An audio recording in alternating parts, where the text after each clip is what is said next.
Welcome to another edition of Life Matters, where every life matters and where we bring you insights on your health and well-being. I'm Khawa Solomon. Assalamu alaikum wa rahmatullahi wa barakatuh, and a very good day to you. Stay glued to your screens, but if you're not, please put us on the background and you can hear the wonderful show that we will be chatting about concerning post-COVID complications. And today we speak to physiotherapists, and they were in the line of fire, literally. COVID time, and one of our heroes that didn't wear capes but hazmat suits. And I welcome in studio once again our physiotherapist, Asirah Ahmed. But remember, you can interact with us, join in the show, and you can either WhatsApp us or send us messages on our social media pages. And also note that if you have any family, friends, or colleagues that's over the land and across the beautiful seas, they can join in live on the World Wide Web via Hilaal.tv. Just live stream wherever you have internet, and you can interact and watch in the show. But we love to hear how you steer the show, so please do comment, and we will hopefully have our physiotherapist back to help us along with some of your questions and queries. So let's welcome once again Asirah Ahmed, who did our pediatric role of pediatrics role of physiotherapist rather in pediatrics. And she's back guiding us on post-COVID complications. Assalamu alaikum to you, Asirah. Thank you so much for joining us again. Wa alaikum salam. Jazakallah for welcoming me back again. It's lovely. So we did focus on the role of physios in peds, and we love how you initiated that, because I was thinking, listen, we need to talk physio. How can we include it? And then you said, listen, there's so much that we can do and we are doing in pediatrics. So love how you instilled, that connection between mom and baby, injuries, sports injuries, as well as other complications with little ones, milestones, and the role of physiotherapists that do play in their lives. So alhamdulillah, shukr for that. But recovery and rehabilitation in post-COVID is, like I said in the previous show, it feels like as if COVID didn't even happen. But you have to be aware of that condition when you are assessing clients. So let's go through understanding post-COVID physiotherapy. And if you can provide us with a brief overview of how physiotherapists contributes to the recovery process of those who battled with COVID-19. So with physio, we went hand in hand with the doctors as well. And we basically were part of the process of healing. So with physio, we tried to speed up the healing and the recovery process, because you must remember there's people with COVID that struggled with shortness of breath, increased mucus buildup, decreased endurance, muscle pain, fatigue, and those are all things that physios were able to assist with. So we really were there almost after day 1 or day 2, and it was something that was much needed.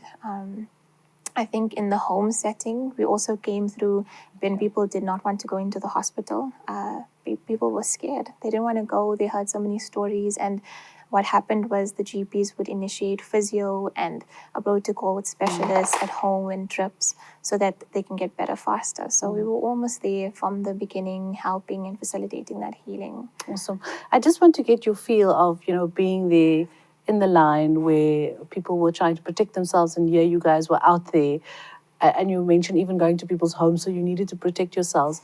What was the feelings around, COVID, keeping calm, your mental health? Just talk to us about that. I don't know if you remember, there was a checklist or something that you do to monitor yourself. Okay. So the moment you seeing a patient that has been infected, you mark it down and then you start counting days. But what would happen is you would mark it down, you would start counting, you get to day 2, and then there's another patient you encountered. So you just had to keep on monitoring, and we would wear our hazmat suits, our masks, we even had visors. But in some cases, we would go into a household where the patient wasn't COVID positive. They just maybe were having a little bit of pain or that sort of thing. And we wouldn't wear the full hazmat suit. But then we would find out a few days later, we would wear masks and stuff, but we'd find out that they're COVID positive. So it was such a catch. We didn't know what to do. I think it was a time where you couldn't also be scared. Otherwise, it was going to limit you in your job. So I think with me, I had to just carry on, keep on going, and just say, it's all in Allah's hands. I know people were very fearful, and it's something that when you say to someone, it's in Allah's hands, they say, but you can prevent this or whatever, but it really is in Allah's hands, and we have a job to help, and that's what we were there for, and we just had to be cautious. My GP, I know, he was very cautious with me, so even if I had a sinusitis, he would get me tested before treatment or anything of that sort. And I had about 6 or 7 COVID tests in total, all negative, but always being cautious so that I can keep on treating, but also taking care of myself and my family as well. Wow, you must have gone through a lot of tests, lots of things stuck up your nose. I became a pro. I knew the whole process. I would even take a deep breath before, and the one lady even told me, she said, have you done this before? I was like, yeah, it's my 5th or my 6th time. So it was something you just do and you carry on, and you just be cautious for your family's sake as well. Alhamdulillah. So shukr to you and your team. I know it was everywhere in the world, but you saying just knowing that someone is just having coughs and colds, but not knowing that they're COVID positive, you eventually find out, then you worry.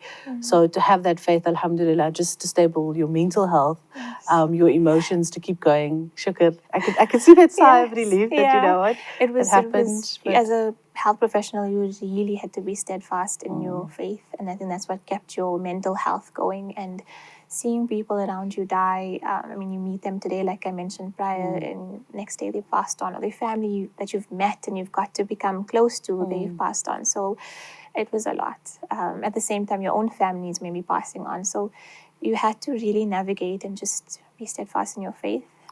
So yeah, that's what helped. Let's talk about some of the common physical challenges that arose post-COVID. With regards to individuals that may have faced after recovery from post-COVID. How does physiotherapy add value to their recovery? So till today, we're still seeing those physical challenges come up, which are shortness of breath, decrease in endurance, muscle and body pain, and decrease in function as well. We're still seeing it till today. So you'd have a patient that would come in and they're so short of breath. Just talking to you, they can't breathe and talk at the same time. And when you do a thorough history, you find out, okay, they had COVID. Maybe they didn't get physio, or perhaps they didn't fully recover. They just carried on because they had to work, and they're still presenting with these symptoms. So this is something that physio still assists with till today. We do a thorough assessment, take into account the patient's history, and then we treat from there. So shortness of breath, we would do a whole lot of respiratory training and assist them in that sense. And with your fatigue and your body pain, that's something we'd also tend to as part of our, treatment regimen. So physios help quite a bit. and I'm listening to you saying even the body pains and the aches, because that is prevalent, and even during COVID and post-COVID. How do you assist with that, with body pains? So usually it's muscle spasm or incorrect posture. With COVID, a lot of people had to work from home.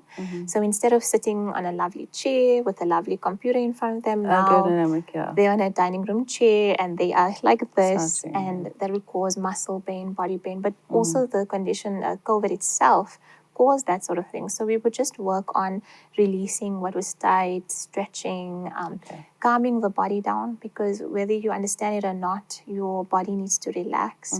And when you're so anxious, you can also cause your body to tighten up. So a whole lot of that was how we would actually help with body pain. Awesome. So let's talk about the tailoring treatment plans for each patient. Was it different to everyone? How did you go about tailoring each plan for a patient, and was COVID different for each person? Yes. So everyone presented differently. Some people would just be absolutely fine, a little bit of body pain. Some would be with the coughs, the congestion, sort of sinusitis symptoms. And then you would have your more severe cases who were actually hospitalized, perhaps on a ventilator or sort. And each patient presented in such a way that we had to change the protocol. So you had to treat what they presented with, but you also had to take into account their life, because they were going back to work, they had a life to take care of their kids or that sort of thing. So we had to make the treatment work for them as well. And with physio, and I always preach that it has to be something that you can do every single day. So whether it was a breathing program, it would be something that we had to incorporate while they work. I mean, take a 5-minute break, let's do breathing, or, let's do a little bit of stretches, that sort of thing. So it's something we had to work with each patient and just tailor it to what they actually needed. Was there any follow-up done after the patient was given advice to say, this is your regime? Did you follow it? Often it's fall to the wayside because it's like COVID had happened. Yes. And how important is that follow-up? So it's really important. And a lot of people are quite diligent where they'll come for their sessions and we say, okay, we're doing maybe a 2-week follow-up, and they'll come for their 2-week follow-up. But other people, not so much, but we always find them again. So they'll come again perhaps months later saying, I'm in a lot of pain. And then when we find out, okay, the exercise program wasn't done, this wasn't followed. So you always touch base some way or the other. And I think with COVID, it was such a, you had to build that trust with your patient. They were going through something so life-changing. I mean, taking a single breath was so difficult for them that you always had that touch in. So, are you okay? How's it going? How's your kids doing? Are they much better now? That sort of thing. So, either or, you always make contact with the patients. Good stuff. We continue our conversation with physiotherapist Asirah Ahmed in studio with us, taking us through some of the rehabilitation exercises, the complication when it comes to post-COVID, and the role of physiotherapists that played with regards to still following up with those patients. Stay with us as we continue this more just after this.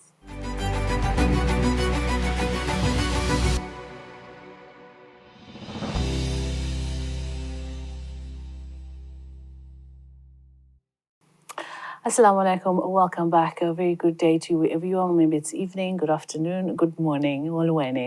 I'm Kawa Solomon, and we're discussing post-COVID recovery and rehabilitation, anything post-COVID with regards to the physiotherapist. So we have in studio Asirah, and we'd love to hear from you, your complications, because in actual fact, we're still getting questions post-COVID recovery. So we still want to touch on very diligently the respiratory conditions that did arise with regards to post-COVID.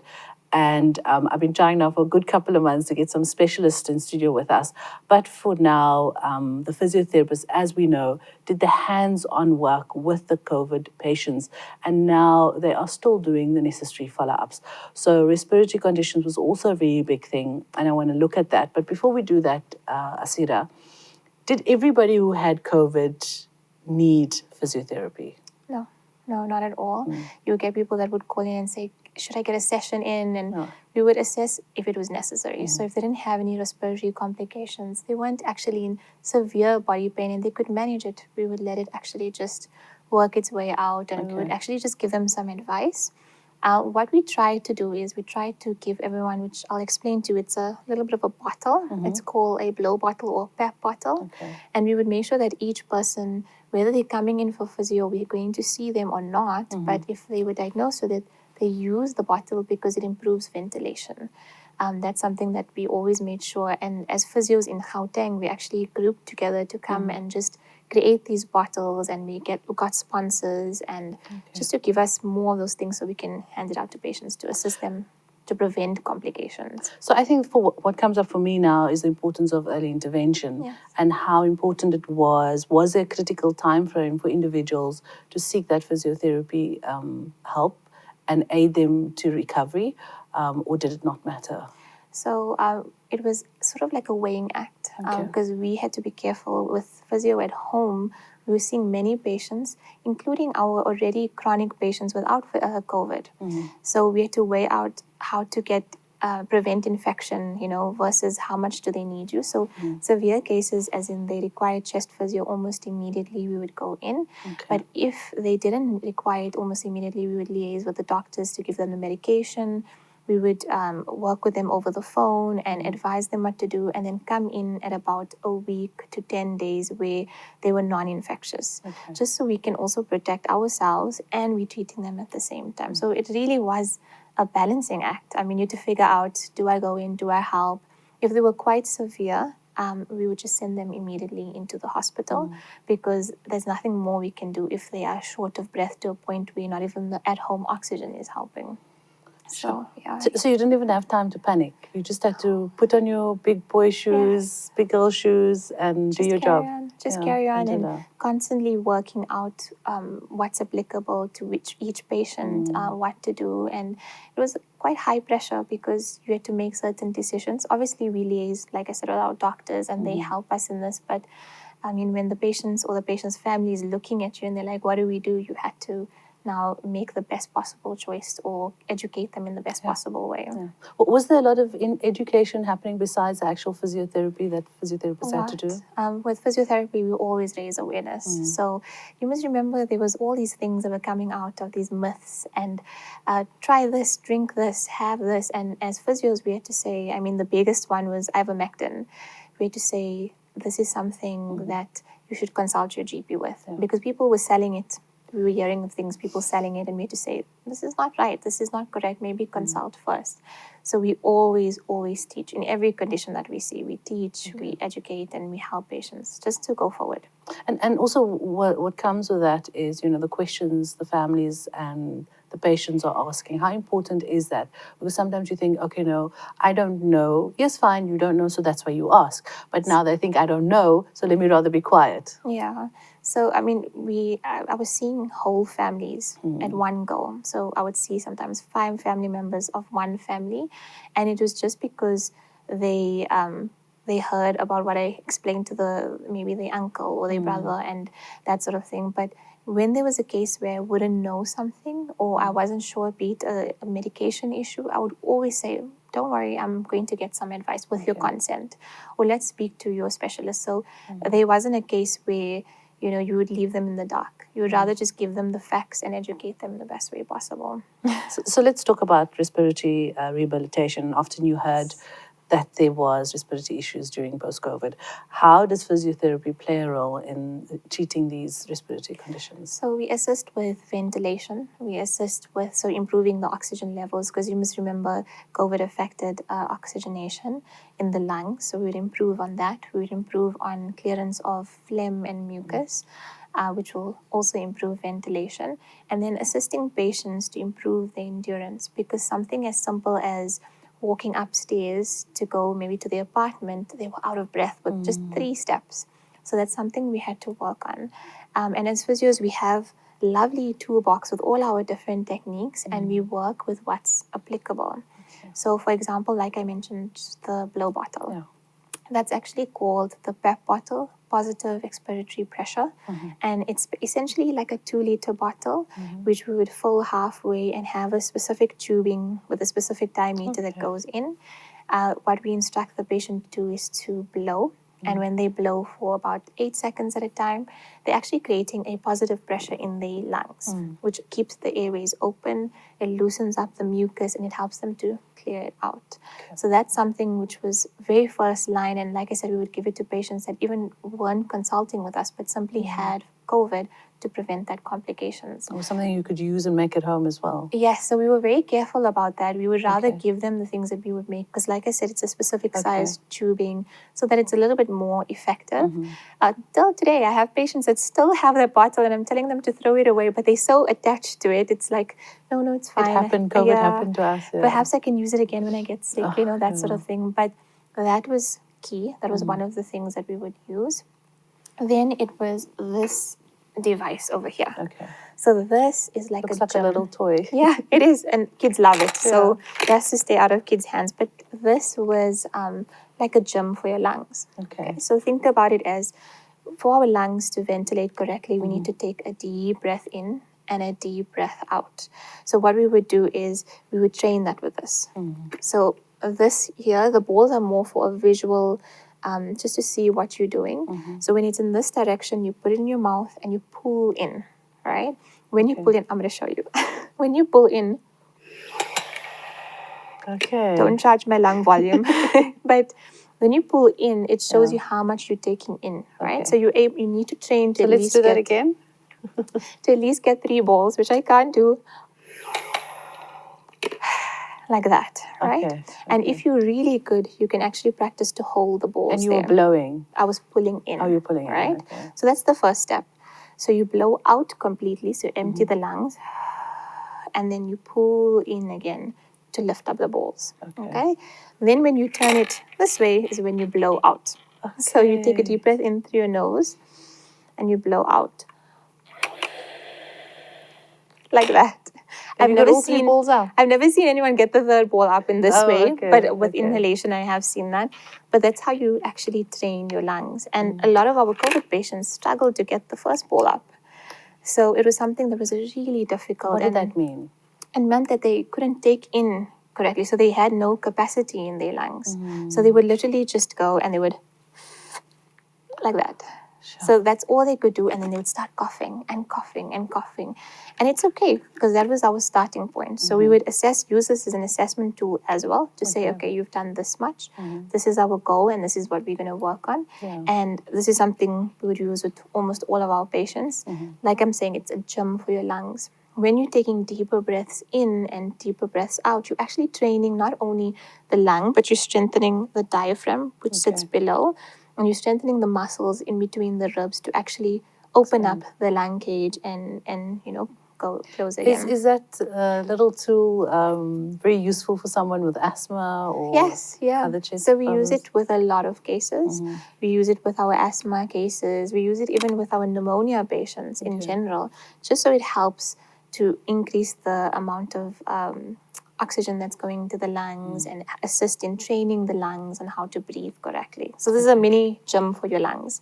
And so it's not similar to the 2-liter bottle? No. Okay. So the 2-liter bottle is just focused on blowing out. I mean, this one here would create a bit of an effect like the 2-liter bottle, but the blowing out with the tubing creates more of a positive pressure in the lungs, and it helps loosen the phlegm as well.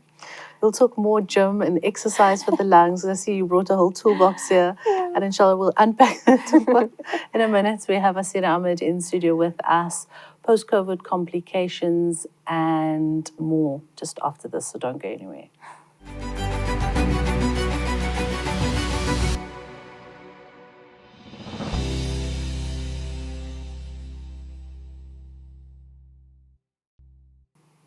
Welcome back. Assalamu alaikum. A very good day to you. Remember, you can interact with us via our social media post and our WhatsApp line. We want to hear from you because remember, you make the show. We are talking about post-COVID rehabilitation as well as recovery, where the physiotherapists actually assist you. And yes, it literally feels as if COVID didn't happen, but our bodies are actually still reacting to it. Our bodies are still recovering, even though it's been a while. So I have Asirah Ahmed in studio with us, and she's got some knickknacks and a box still to unpack. And we're looking at rehabilitation with regards to respiratory conditions. What other exercises are beneficial when it comes to improving the lung function? So something as simple as taking a deep breath. I know it sounds so silly, but we don't take deep enough breaths. And with COVID, it further impaired that effect. So, for example, if you think about it, you take a breath in, that's all you're doing. Yeah. You're inflating here, where the deep breath needs to work the whole lung. So we would teach patients how to do something called diaphragmatic breathing. Here's your diaphragm just under the lung. We would teach them to inflate this with every breath that they take. So you take a deep breath in, this expands, and you breathe out. Okay, so diaphragmatic breathing was something very simple because in a lot of cases people couldn't afford that device or they didn't have access to it. So that was the one thing that we would do.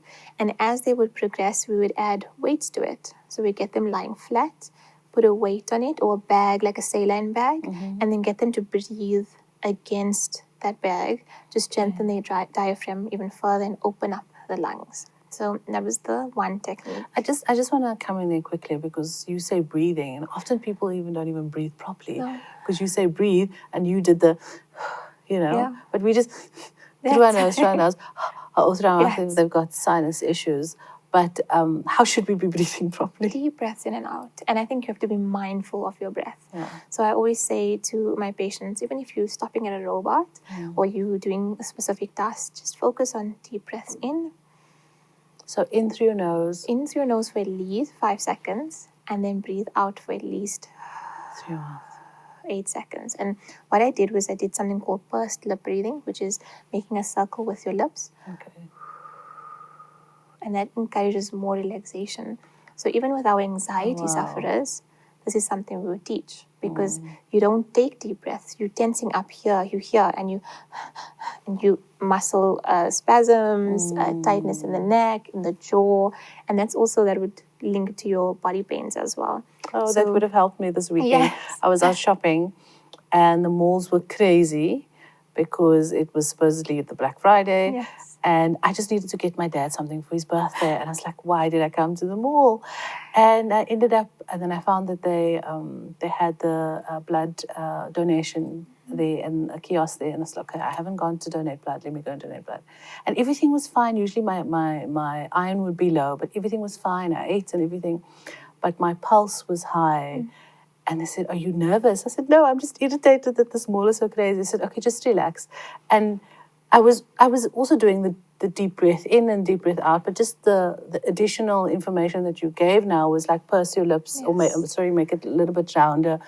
That adds to, how we should be, and consciously think about how we're breathing. Yes. So it's you become so breathless to a point where you actually hyperventilate, and then you become lightheaded and dizzy. Yes. So we would also say, when you're feeling short of breath, especially like with our COVID patients, taking a simple breath was so hard. So when you're feeling short of breath, simply just have a seat, relax your hands, and focus on deep breaths in and out. Okay. Or if you can't sit down, lay against a wall and just relax and focus on deep breaths in and out. And that's what would help them cope going forward, because like I said, they had to get back into work, so they couldn't now sit and do a whole breathing program, but walking up and down, whether their job is very physical, that would help just to get that breath in. Okay. So taking deep breaths in and out. Wow, it's been quite a few minutes just on deep breaths. Okay. Yes, and then there's one very important technique which we would teach. It's called ACBT, Active Cycle of Breathing Technique. So it's a whole cycle of steps that we would follow just to get more air in, right? Okay. So each step you repeat it about 5 to 6 times, and it helps take more air in, but also loosen out the phlegm, right? Okay. The first step was deep breath in and deep breath out. The second step was a deep breath in. You hold it for 3 seconds, 3 really slow seconds, and then you breathe out. And then the last step, or one of the other steps, is deep breath in, and then you sniff a little bit more air in. And this we'd find would get patients to cough a little bit more because their lung capacity wasn't great. And now we're forcing that air in. And then by the end of all those cycles, with breathing in between, we would then get them to huff and take out whatever came out, because you're loosening up all of the phlegm, you're opening up the airways, and guaranteed there's a lot that came out after that cycle. And how often would you have to do these sorts of exercises? So I would get the patients on a bit of a routine. I would say, you wake up for morning, you have breakfast, you have lunch, you have supper, then do your breathing after each thing. So get your breathing done, do the technique that I just did now, do your incentive spirometry, which is the one with the balls, and nebulize as well 3 times a day in the really severe cases, or even 2 times a day when it wasn't so severe, just so that they have better results. And the more you train, you loosen up phlegm, you improve your oxygenation. We found that it would take the patients off oxygen much more quicker. So that really, really helped. Okay. Yeah.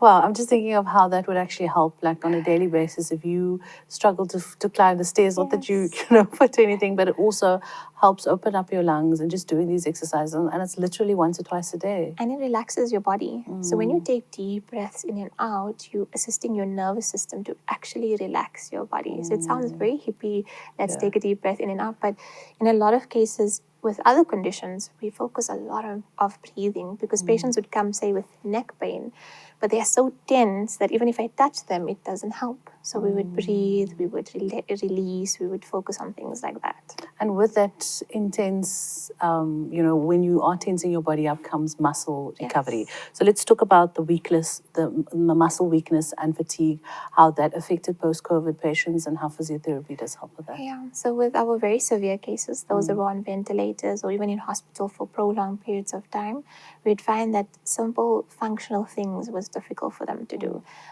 Standing up from a chair, going to the bathroom, getting up from the toilet, lifting up their hands to brush their hair, very difficult.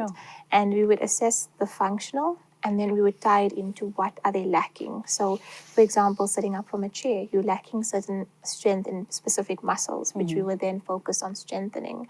But then with certain cases of patients who were just very weak, they could stand up, they could walk, but their endurance wasn't great, we would then do a whole selection of muscle testing and see how weak are they actually with COVID, post-COVID, and then we focus on strengthening. Okay. We'd strengthen with simple exercises. I mean, some people couldn't even lift up their hands without any weights or anything of that sort, because when they would lift up, they would struggle to breathe, they would get out of breath. It was so severe in some cases. So very simple exercises, and then we would progress to things like this little box over here, which is just all my resistance bands. So I don't know if you've seen, we've got different size resistance bands, and the different colors are simply just the amount of resistance that they give. So some are lighter, some are more like the black one over here. It's a little bit more tough. Okay. And it's just something that we progress our patients on. So is it the same length? Most of them. So this one, for example, is looped, right? Okay. Whereas you'd see this one over here is open-ended. So, and this one here, and you said it's quite tough to... It is. Do you want to feel it? Would you like to have a feel? There we go. So you can feel it. Just try it, opening and closing your arms. That's simple movement like that. It's difficult. Yeah. Okay. So we would incorporate... So this actually helps your lungs? So it helps strengthen the body. Your muscles, But then I would incorporate breathing with it, because you'd find with one pull, they're out of breath already. So we'd say, take a deep breath in. Okay. Take a deep breath out. Take a deep breath in. Take a deep breath out. Things like that. Okay. So this is a little bit tougher to pull. A little bit more tougher. And then for our more athletic patients, we would then progress them onto weights. So we would get them with dumbbells, or we would do actually body weight with them, get them to squat, to kneel, climb stairs as well with a little bit of weight, things like that. So it was very specific to each patient. And we had to also make sure that the patient wasn't getting bored, because that's the one thing we would find, that this person was doing boxing and they were doing so many other things. And now COVID brought them to a point where just pulling a band was so hard for them. And they're like, I'm frustrated. This is, my body can do so much more. But we had to keep them motivated and say, well, this is a stepping stone to getting you back to where you need to be. But unless you progress with this, you can't go to weights, because you'll struggle a little bit more. So it's something that we had to work with each patient. So when you have muscle fatigue or muscle weakness or fatigue, you think of something as if, I don't even have the energy to just stand up, and now you want me to do this resistance band. Yeah. So at least it's an exercise. You can sit, you can do it, you could do it at your own pace. 100%. And it's according to each patient. So like you said, if you can't stand and do it, if you can't sit and do it, you don't do it at all. So we start off with very basic, and then we progress you as you get stronger and better. And then you're like, okay, I can do this. So I can do squats with a little bit of resistance, or I can do certain other things. And it was a whole process that we had to go through with each patient. Wow. So such a lot of patience you have to have with each patient. Patience, and you have to give them that motivation when they don't have that patience anymore. Awesome. So just that interaction that you have as an individual, I mean, besides the soft nature that you have to deal with the little ones, you also have the patience to deal with patients who need time to recover. Definitely. So we'll take a quick break. I did my exercise for the morning with the resistance band. We'll continue this conversation post-COVID recovery rehabilitation with the physiotherapist Asirah Ahmed in studio with us. Don't go anywhere.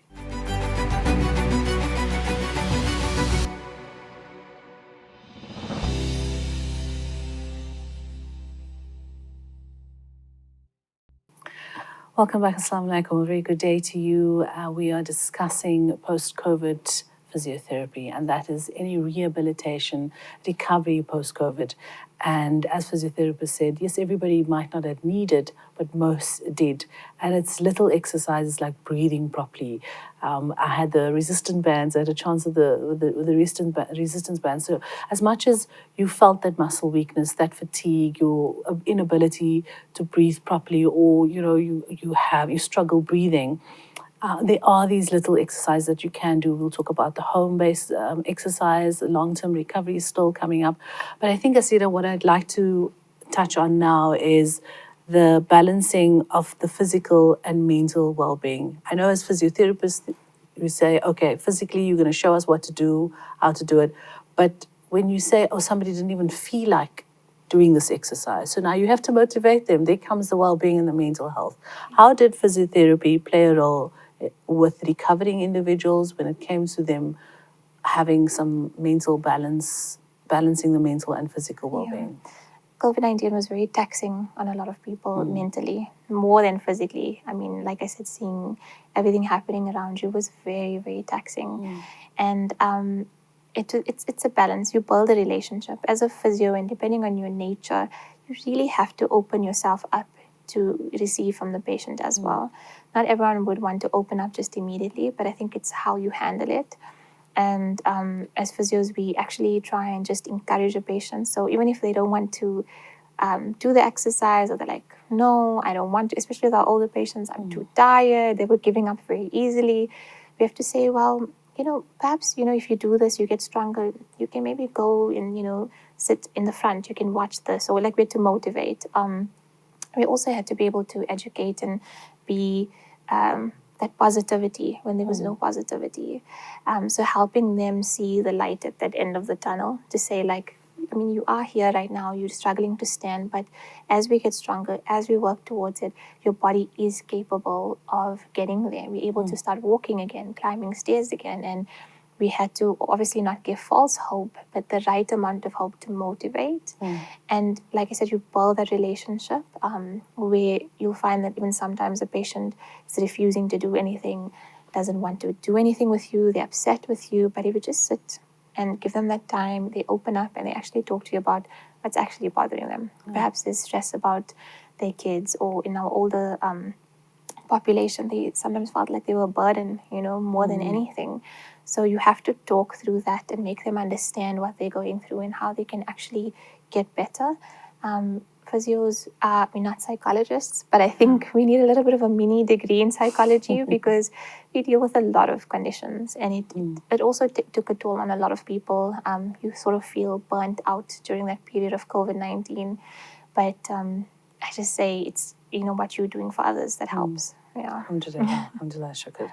I want to delve into any advancements in technology when it comes to the rehabilitation. Was there any improvements? Was there any adjustments?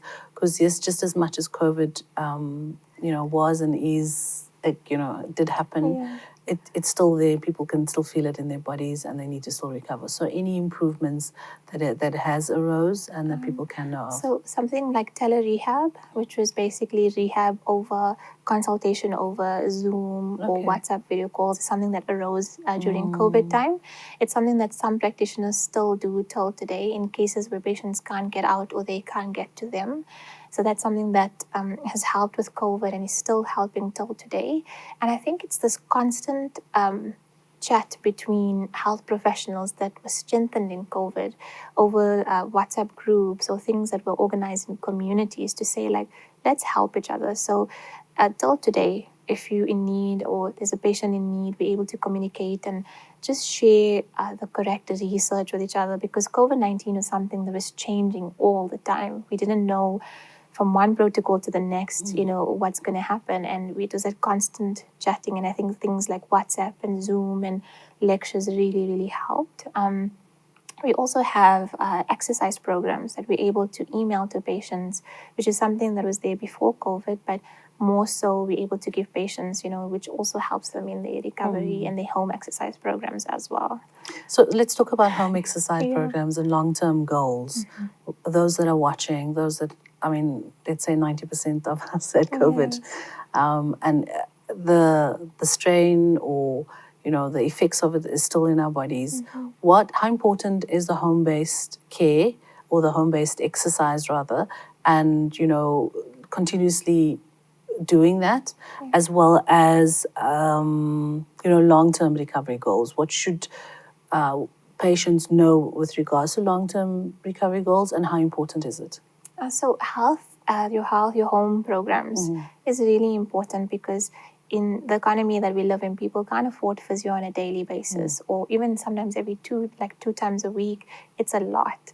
So the home exercise program fills the gap between when you see your physio to when you see them next. And it just helps you progress. So like you mentioned, a long-term goal. Be it your long-term goal is to get back into running again, or just to simply be able to carry a full day through without losing your breath, is something that we work towards with our home exercise programs. So we'll progress a patient. Say, for example, when you go home for this week, I want you to take a 6-minute walk every day, and then we progress them towards their goals, eventually to running, getting them stronger and getting them better.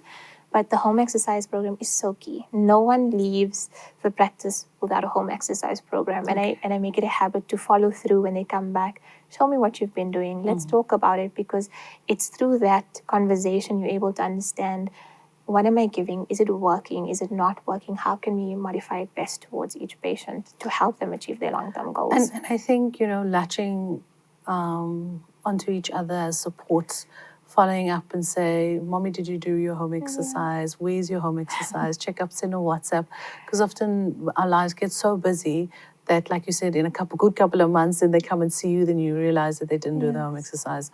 So just that support, I think, from family, from friends, if you know that person had post-COVID, if they had COVID, just to connect with them as well as a support.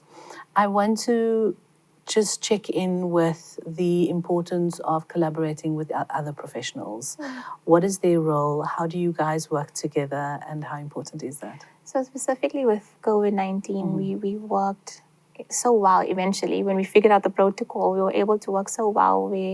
If I would pick up a patient, but I would realize that they needed a drip or they needed a checkup and they were not willing to go into the hospital. At that time, also the hospitals were screening what they would accept and what they wouldn't.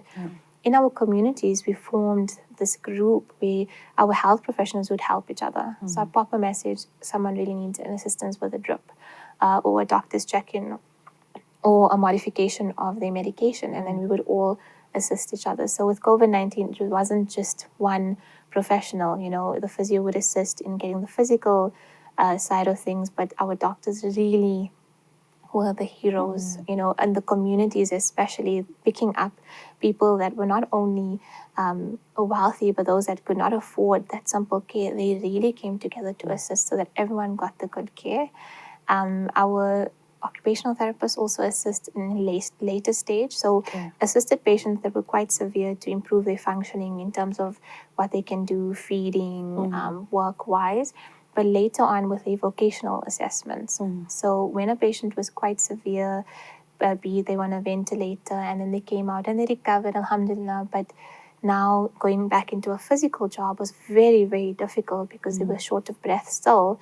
The occupational therapist would assist with going in and seeing how they work, how could their work be modified, and chat to employers to see how can it help so that they can still work, but perhaps at a pace that they can actually manage. So really all the health professionals came together, and as health professionals, we were there to support each other. Just to help each other, to say, it's going to be okay, you're doing a good job, let's keep at it, or perhaps don't you want to try this or that, that sort of Or this helped with this patient, let's try that. Yes, To buffer.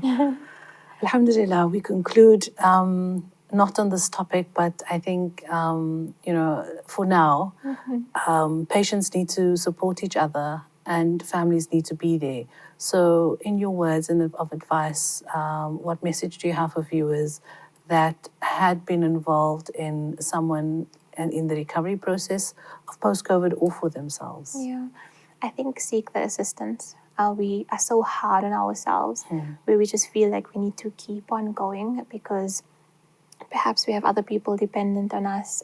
Life is such where we just have to carry on. But I think seek the help if you need it. So if you are struggling with something as small as neck pain, or you find yourself short of breath, just ask, seek the help, inform each other, and also try and speak to your healthcare professionals about what's correct and what's not correct. If you're hearing or you're Googling something about COVID is back or this and that, chat to your healthcare professionals, because that fear starts to travel throughout a lot of people. And I think education is key. regardless, education is always key, the correct education. And I think you need to speak to someone who has that education.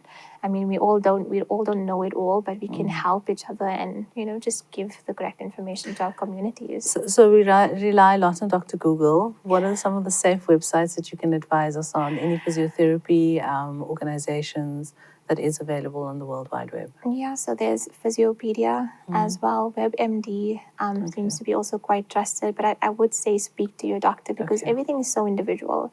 Maybe you have a specific symptom, but you're reading it in isolation, not taking into account your comorbidities and that sort of thing. And only your doctor will say, but hey, you don't have that because you have all of these other things that tie in. So your GP, your health professional who has your detailed history always knows how to give you better information.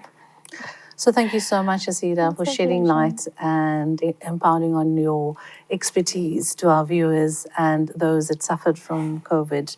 So specifically for our post-COVID patients, that this will help. We hope to see you soon. Hope to do another follow-up show. But please do enjoy the holidays and don't work too hard. Take a break. Put your feet up, and alhamdulillah, we really do appreciate all the work our healthcare workers, the physiotherapists still doing even after COVID. So jazakallah for your time. I think I'm going to take that time to do some deep breathing. And remind us that we should be. So deep breaths, everyone. And in the show, if you didn't do a deep breath, do it now. Not just for post-COVID patients, but like for everybody, just to relax you. So stay with us. Please do interact with us on our social pages. And we've got a WhatsApp line. We'd love to hear from you because you make our show. But for now, I'm Khawa Solomon. Wassalamu alaikum and goodbye.